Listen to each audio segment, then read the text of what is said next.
Hello, little man. Boy, I sure heard a bunch about you. See, I was a good friend of your dad's. We were in that Hanoi pit of hell together over 5 years. Hopefully, you'll never have to experience this yourself, but when two men are in a situation like me and your dad were for as long as we were, you take on certain responsibilities of the other. If it had been me who'd not made it, Major Coolidge, you'd be talking right now to my son, Jim. But the way it turned out, I'm talking to you. Butch, I got something for you.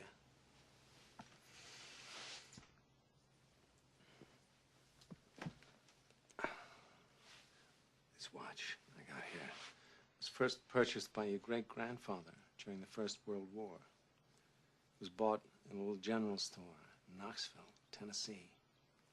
Made by the first company to make wristwatches. Up till then, people just carried pocket watches. It was bought by Private Doughboy Orion Coolidge on the day he set sail for Paris.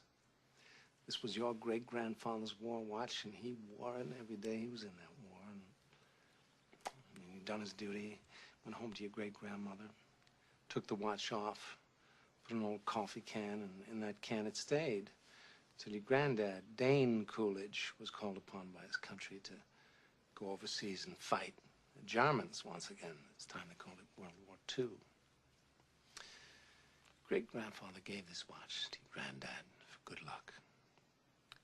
Unfortunately, Dane's luck wasn't as good as his old man's. Dane was a Marine, and he was killed, along with all the other Marines at the Battle of Wake Island. Granddad was facing death. He knew it.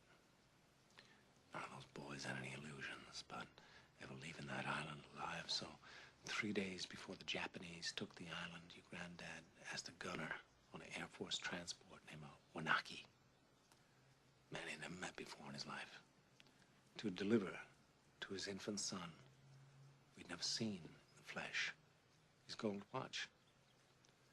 3 days later, your granddad was dead, but Wanaki kept his word.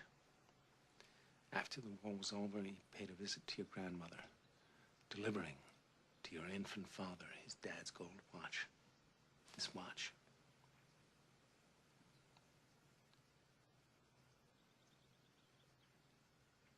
This watch was on your daddy's wrist when he was shot down over Hanoi. He was captured, put in a Vietnamese prison camp.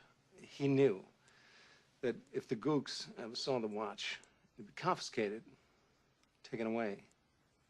The way your dad looked at it, this watch was your birthright.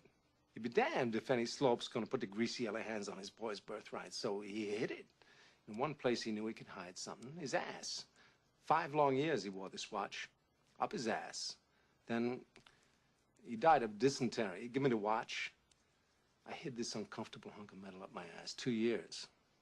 Then, after 7 years, I was sent home to my family.